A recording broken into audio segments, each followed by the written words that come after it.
Hello students, how are you all? Hope you are well and safe at home. Today I will teach you the first chapter of civics of class 6, that is understanding diversity. In this chapter you will study about diversity, diversity in India, unity in diversity, importance of diversity and diversity in today's world. So let us start the chapter. Students, wouldn't it be a boring world if everything was exactly the same? If all places looked identical? If we dressed alike, ate the same food, spoke the same language? It would be pretty drab. What makes the world exciting is that everything is so different. Diversity simply means variety. It means that there are lots of different kinds of things, both living and non living. There is diversity all around us. Look at the trees and flowers around you, or the creatures that inhabit a park, or your garden, or the things we have at home. Even weather patterns vary. We may have rain today and bright sunshine tomorrow. So, how this diversity affect our lives? People are diverse too.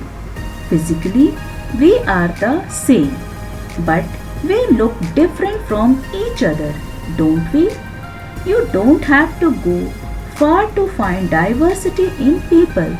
Just look at your family and friends. Some of us are tall, some short, some thin, some fat. Our skin, hair, and eyes can be of many different colors and shades. Did you know that our fingerprints are unique and no other person in this world can have the same fingerprints as yours? Can you think of more ways in which people are different? Now, let us see the another topic, that is diversity in India. We can understand the diversity better through case study of Ladakh and Kerala. So let us see Kerala. Kerala is the state in the southern west corner of India. It is surrounded by the sea on one side and hills on the other side. Many foreigners settled here. Jewish and Arab traders came and made Kerala their home. Saint Thomas, one of the Jesus Christ disciples, brought Christianity to Kerala. With such historic influences, it is not surprising that Kerala practiced so many religions: Judaism, Islam, Christianity, Hinduism, and Buddhism. Kerala is a green state thanks to its tropical climate and the heavy monsoon rain it gets. Coconut palms grow in abundance. Coir from which rope and mattresses are made is one of the most important industries in Kerala. The fertile land and climate are suited for growing rice, cashews, jackfruit, and plantains. These are cooked in many ways and people love to eat them. People of Kerala are also fond of eating fish. Fishermen catch them with fishing nets. Onam is a festival that people celebrate with great joy. It is their harvest festival. They make patterns on the floor with flowers called pukolam. There are snake boat races in the rivers. Now let us see the another region, that is Ladakh. Ladakh is a cold desert in the mountains in the eastern part of Jammu and Kashmir. Very little agriculture is possible here since this region is covered in snow for a large part of the year. People in Ladakh keep sheep and goats and sell pashmina wool to the traders from Kashmir. Pashmina shawls chiefly woven in Kashmir. People also trade salt, dry fruits, and semi precious stones. In return, they get tea, tobacco, grain, sugar, and other essential goods. Did you know? In the past, several important trade routes met here in Ladakh. There are many mountain passes through which caravans carrying silk and spices used to pass. Buddhism is followed in this region. Buddhism reached Tibet via Ladakh. Islam was introduced in this region more than 400 years ago, and there is significant Muslim population here. The Losar festival, which marks the beginning of the new year, is the most important festival of this region. During this festival, the people make an offering to their deities in their home shrines or in the gompas or Buddhist monasteries. There is music, dance, and feast on this occasion. Both Kerala and Ladakh attracted foreign traders because of their geographical locations. Kerala because it grew spices and coconuts, and Ladakh because it produced pashmina wool. Both were influenced by other cultures, though in different ways. History and geography often influence the culture of a region. Now let us see unity in diversity. The term unity in diversity relates to the state of togetherness or integrity despite the presence of infinite diversity.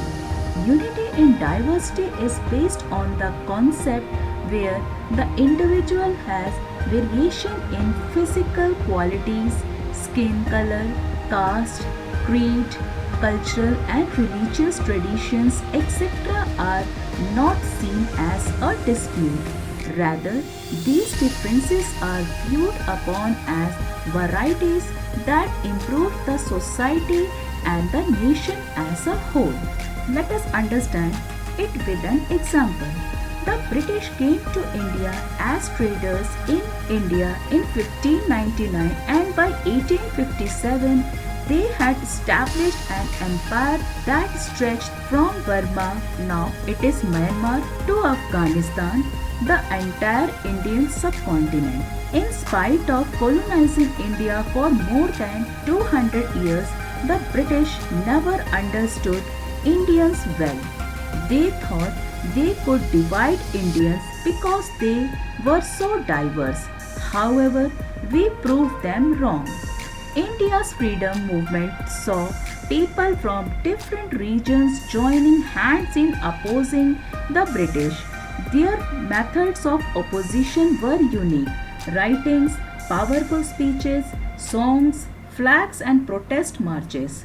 Punjabis, Bengalis, Maharashtrians, Hindus, Sikhs, and Muslims, men and women, united in their struggle against the British.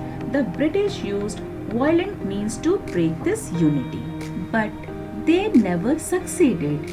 You know, students, Jawaharlal Nehru, the first Prime Minister of India and the leader of the Indian National Congress, vigorously promoted unity in diversity as an ideal essential to national consolidation and progress.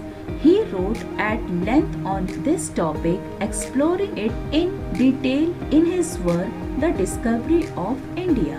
So now let us see what is the importance of diversity in India.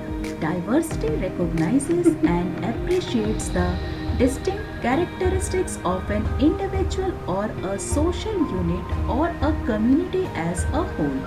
It exists in the form of age, color, religion, gender, ethnicities, physical appearance, place, language, and many other factors. Diversity is important in following ways. It provides the culture with perspectives and aspects which contributes to the development of the country as a whole. Offer a blend of uniqueness not only in religion or beliefs but also in practice and various other things. melts down pot of cultures, traditions and religions and carry the potential to make a change for the better, enhances the social development of individuals and develops an increased understanding of the world, enables individuals to come together and make a strong and beautiful community rich in cultures and practices, promotes the values of tolerance and true acceptance for each other in the people. Now let us see diversity today.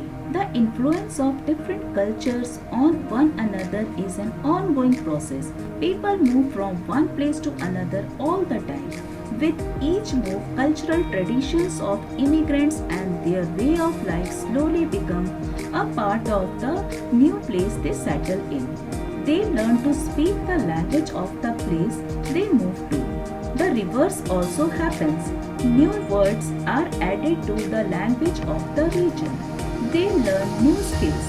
Someone who had been a farmer in a village may learn how to repair cars and become a mechanic in the city. So students, this was all about the chapter Understanding Diversity.